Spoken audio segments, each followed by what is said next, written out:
Aparentemente, la oposición a un proyecto hidroeléctrico por parte de varios miles de personas puede parecer anacrónico, o lo que es lo mismo, oponerse a la modernidad, a mejorar la vida de los ciudadanos. Analizado en profundidad, no es así. Se trata de impedir el avance de intereses económicos muy poderosos, arrasando con las distintas formas de vida, todo disfrazado con ropajes de mejora, cuando en realidad la mejora es para unos pocos, mejora económica sin incidencia relevante en la mejor vida de los pueblos. Antes de hacer desaparecer un río, o más bien lo que queda de él, ¿no es preferible ponerse en marcha para avanzar sobre el uso de energías alternativas que no sean contaminantes o destructivas? Este es el río Limay, y la historia de su atribulada vida en los tiempos modernos comienza con la generación del 90, es decir, los hombres que asumieron la responsabilidad de conducir al país a fines del siglo XIX y principios del XX, y que fueron quienes trazaron las líneas básicas para el desarrollo de la nación tal como es, fijando sus límites geográficos y creando la infraestructura básica para el desarrollo. Las críticas que aún hoy reciben pueden ser en algún caso justas, pero lo que no se les puede negar es la visión de futuro que tuvieron. Prueba de ello es que aún hoy el trazado de rutas y vías férreas sigue siendo el mismo que se diagramó por esos días, con el agravante que no se ha producido el mantenimiento debido, razón por la cual el deterioro es muy grande. Entre esos hombres hubo uno que se destacó por su inclinación patagónica, Ezequiel Ramos Mejía. Por esos años Patagonia era tierra ignota, con difícil acceso y clima muy duro. A pesar de la fuerte corriente inmigratoria de esos tiempos, el poblamiento de tan vasto e inhóspito territorio, en competencia con la pampa húmeda, era por demás difícil. Las iniciativas de Ramos Mejía se basaron en fijar núcleos de desarrollo, futuras ciudades, para así avanzar en el territorio. Uno de los primeros puntos geográficos elegidos fue lo que hoy se conoce como San Carlos de Bariloche. La relación con Bailey Willis, ingeniero civil de minas y geólogo estadounidense, le permite bosquejar un plan de desarrollo para la zona en cuestión. La base de cualquier emprendimiento es la energía. Por lo tanto, a partir del estudio del terreno realizado por el citado ingeniero, se consideró al río Limay por su caudal y desnivel como apropiado para embalsar su agua con el fin de producir energía eléctrica. El lugar elegido fue lo que hoy se conoce como anfiteatro. Por diversas razones, el proyecto no se concretó, quedando en suspenso. Transcurridos varios años y ya en 1947, con la creación de Agua y Energía Eléctrica Sociedad del Estado, el proyecto vuelve a ser tratado actualizándoselo. Una nueva postergación lo pospone nuevamente. Cuando se instala en el país la ola privatizadora, durante la primera parte de la década de 1990, bajo la presidencia de Carlos Saúl Menem, el proyecto se incorpora al listado de obras a realizarse dentro del Plan Quinquenal 1995-2000. El río Limay, en los años previos, ya había sufrido la agresión con obras como las represas del Chocón, que le borró 140 kilómetros, Alicura, 35 kilómetros, y Piedra del Águila, 120 kilómetros, en total unos 300 kilómetros, a lo largo de los cuales su curso natural desapareció.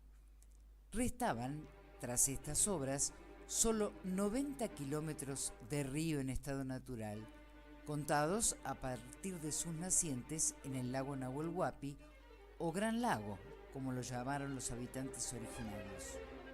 Este espejo de agua tiene una superficie de 557 kilómetros cuadrados y se encuentra a 700 metros sobre el nivel del mar. Es el mayor componente de una vasta cuenca de 50.000 kilómetros cuadrados, territorio compartido por las provincias de Río Negro y Neuquén, cuenca que se integra con otros lagos como el Gutiérrez, Moreno, Correntoso, Espejo y varios lagos menores a distintas alturas, con lagunas y ríos que los conectan entre sí, descargando todos en el Gran Lago, el que a su vez da nacimiento en su extremo al río Limay. Su cauce grabado en la roca hace ya mucho tiempo varía. Como consecuencia de lo irregular del terreno que recorre, es por tramos angosto y rápido, en otros ancho y lento. Son sus pasos más estrechos los que mejor se prestan para la ubicación de una obra hidroeléctrica, y es por ello que la represa a construirse recibió el nombre de Segunda Angostura, lugar que se encuentra a unos 30 kilómetros del nacimiento. La producción estimada de esa central no habría alcanzado el 1% del consumo de energía eléctrica del país. Entonces, con una producción estimada tan baja, ¿cuál era el verdadero interés que impulsaba su construcción? Interrumpir artificialmente el flujo natural del río que descarga una cuenca de 50.000 kilómetros cuadrados equivale a tener la llave de una masa de agua enorme y el dominio absoluto de las represas aguas abajo. Los consorcios extranjeros propietarios hasta hoy de ellas hubieran logrado un uso irrestricto del caudal total, permitiéndoles hacerlo discrecionalmente, tratándose de un recurso estratégico que nunca debió estar en manos privadas y menos extranjeras. El equilibrio en la naturaleza es consecuencia de una gran cantidad de elementos que se conjugan. Cada uno aporta lo suyo, habiendo siempre alguno preponderante. El lago Nahuel Huapi, en su extremo este, donde nace el Limay, tiene una especie de diente que interrumpe la descarga hacia el río. Su tarea es la de regular naturalmente el caudal, no permitiendo en años de mucha sequía que el nivel del lago baje en exceso. En relación con ello, la explicación corresponde a la geología, por lo que es necesario tener la palabra de un profesional en la materia. Carlos Veros es geólogo y desarrolla su actividad en la zona, además de haber sido protagonista de los hechos que tratamos de relatar en este documento. Una de las novedades, de las informaciones que más golpeó en la población fue la posibilidad de que se produjera la voladura de la naciente del río Limay.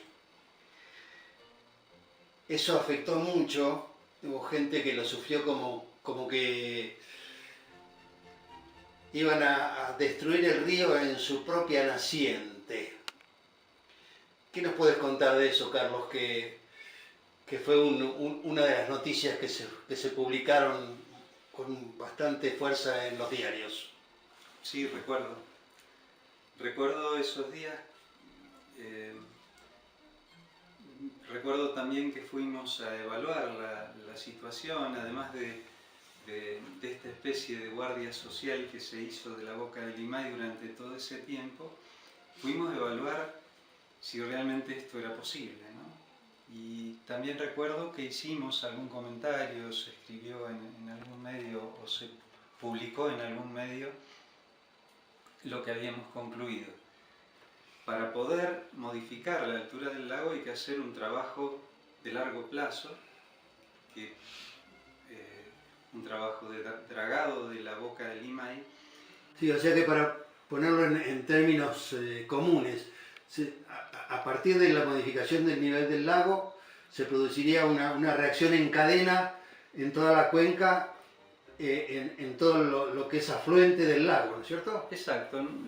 Probablemente no sea una cuestión catastrófica, una cuestión que pueda medirse rápidamente con efectos muy visibles, pero seguramente desencadenaría un proceso que a lo largo del tiempo generaría un cambio en un lugar que no debería cambiar, porque pensemos que tanto el lago como gran parte de los ríos y arroyos que confluyen en el lago están dentro del Parque Nacional, ¿no? Entonces, uno de los temas más delicados de la regulación artificial del nivel del lago tiene que ver con la naturalidad. Este lago, como cualquier reservorio de agua, tiene su valor en esencia por el volumen de agua guardado y por la calidad del agua guardada, ¿no? Por la cantidad y por la calidad. Y además agregaríamos algo por la altura a la que ese agua está disponible. ¿Altura sobre el nivel del mar? Exacto, su energía potencial, ¿no? Este lago en particular es un regulador formidable del río Limay. Es un río importantísimo para las dos provincias, para Neuquén y Río Negro, ¿no? Es un regulador de caudal, es una planta de tratamiento formidable, tanto desde el punto de vista biológico como desde el punto de vista físico y como desde el punto de vista físico-químico. Es el lugar donde se producen todos los fenómenos. El más simple y el más inmediato para ver es la sedimentación y decantación, que provoca que el flujo del agua, que el agua que fluye por el río Limay sea un agua de muy buena calidad en la salida del lago, ¿no? A pesar de que haya cambios naturales a veces, por ejemplo después de las lluvias los ríos llegan con cierta turbidez al lago, en el lago ocurre este cambio y a partir de la boca del Limay en adelante sale un agua tratada naturalmente, digamos. Este es una dialéctica muy importante. A mí me gustaría leerte, Carlos, un texto de Bailey Willis, y en su trabajo publicado, que está disponible en internet, se llama La cuenca del lago Nahuel Huapi, en la página 19 dice: la desembocadura del lago Nahuel Huapi se halla al pie del Cerro Carmen, pasado el cual el Limay fluye con una corriente vertiginosa y límpida entre bancos de grava de la Morena. Salteo un espacio y dice: al otro lado de la Morena, en el valle del Limay, se abre un llano que desciende hacia el río y el arroyo Chacabuco. En este llano, cuya área es de 1100 hectáreas, se levantará la futura ciudad de Nahuel Huapi sobre un plano que ha hecho trazar el gobierno con las calles, plazas, parques, edificios públicos y abastecimiento de agua y energía. La mano del hombre, al interrumpir el flujo natural del Limay con una represa, habría convertido al Nahuel Huapi en un lago artificial, modificando el nivel del agua varios metros en cortos periodos de tiempo, todo ello como consecuencia de la necesidad de acopio de agua para proveer a las represas aguas abajo. Una modificación de estas características hubiera tenido como consecuencia alterar simultáneamente el natural desenvolvimiento de innumerables actores vegetales y animales que en suma son quienes mantienen el equilibrio general esencial y necesario para el desarrollo y evolución de todo ser vivo. Varios miles de hectáreas de tierra se hubieran visto cubiertas por el lago artificial, ampliando el alcance de la acción y desde un punto de vista turístico, tanto por la belleza natural del paisaje que habría quedado bajo el agua, como así también en lo atinente a la pesca deportiva de salmónidos, actividad que atrae a miles de turistas argentinos y extranjeros todos los años.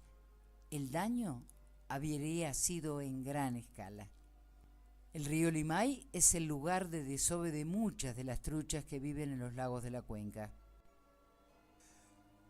Cada curso de agua es un sistema en sí mismo, ajustado a las leyes de la naturaleza, pero también a las propias, que están a su vez sujetas a factores exclusivos del lugar y de la posición geográfica que tiene. ¿Se puede hacer una estimación de cuáles pudieron haber sido los daños que desde el punto de vista del equilibrio natural y biológicamente hablando se producirían como consecuencia de cambiar tan rotundamente un ritmo establecido a lo largo de miles de años?